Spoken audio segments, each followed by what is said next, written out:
देखिए, जो दिल्ली की कंडीशन है अभी एयर पोल्यूशन की, जो आने वाले टाइम में बद से बदतर हो जाएगी और दिल्ली एक तरीके से गैस चैम्बर में तब्दील हो जाएगा। तो ये जो एयर पोल्यूशन में जो mainly sulphur dioxide, nitrogen oxides और कुछ पार्टिकुलेट मैटर होते हैं, उसमें खासकर जो PM2.5 होता है, ये हवा में हमारे लंग्स के थ्रू ब्लड स्ट्रीम में पहुंचता है, वहाँ से ब्रेन, हार्ट और बाकी के ऑर्गन्स में जाता है। वहाँ पर ये PM2.5 एक तरीके से इन्फ्लामेशन को बढ़ा देता है। एक ये प्रोकोगुलेंट, प्रोथ्रोम्बोटिक स्टेट प्रोड्यूस कर देता है, जिसमें कि क्लॉट बनने की क्षमता बढ़ जाती है और हार्ट अटैक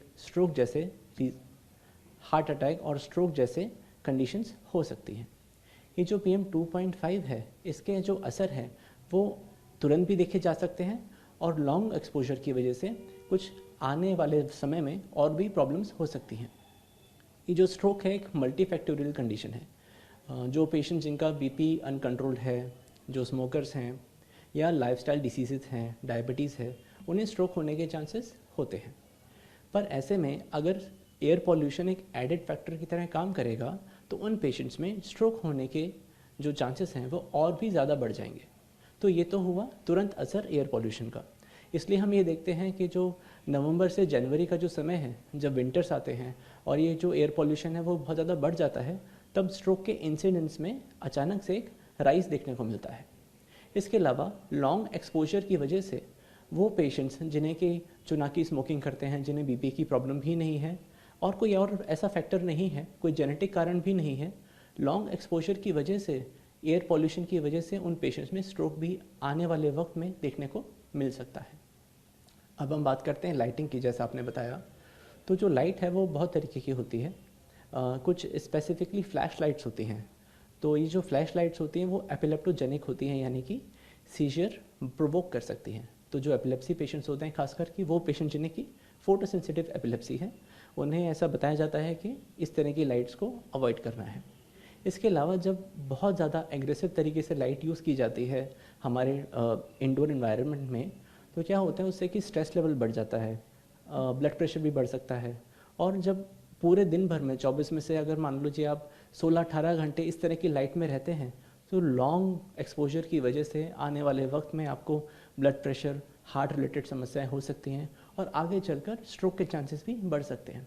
इसका कोई बहुत ज़्यादा कॉन्क्रीट एविडेंस नहीं है, बट बहुत सारी स्टडीज़ में ऐसा दिखाया गया है कि इट इज़ जस्ट सजेस्टिव। तो सर ये कौन सी लाइट में आदमी को रहना चाहिए और किस तरह की सावधानी बरतनी चाहिए? देखिए, पहली चीज़ तो ये जो फ्लैश लाइट्स होती हैं जो कि डीजे में यूज़ होती हैं, उसको तो अवॉइड करना चाहिए। दूसरी बात, जो बहुत ज़्यादा लाइटिंग यूज़ हो रही है आपकी इंडोर इन्वायरमेंट में, आपकी वर्किंग इन्वायरमेंट में, उसे भी नॉर्मलाइज करने की ज़रूरत है। उतनी लाइट में काम कीजिए जितनी की आवश्यक है। तीसरी चीज़ ये है कि जब आप रात को सोने के लिए जाएं, तब अपना जो लाइट का एक्सपोजर है उसे कम कर दें। तो जो फ़ोन लाइट हम यूज़ करते हैं वो भी एक तरीके की लाइट ही है, तो उसका एक्सपोजर भी कम करने की ज़रूरत है। तो सर और दूसरा पोल्यूशन पोल्यूशन में किस तरह की सावधानी बरतने की ज़रूरत होती है कि कब बाहर जाएं, कैसे जाएं, क्या करें? देखिए, सबसे ज़रूरी बात तो ये है कि जो क्लाइमेटिक फैक्टर्स हैं उन्हें कंट्रोल करना चाहिए, लेकिन वो एक पर्सनल लेवल पर नहीं हो सकता। उसके लिए तो एक पॉलिसी मेकर्स को एक प्लान आउट करना पड़ेगा कि उससे कैसे निपटा जाए। पर्सनल लेवल पर कुछ चीज़ें हैं। पहली चीज़ के N95 का यूज़ काफ़ी हद तक आपको बचा सकता है उन पार्टिकुलेट मैटर से और वो जो जहरीली हवा आपके अंदर जा रही है उससे।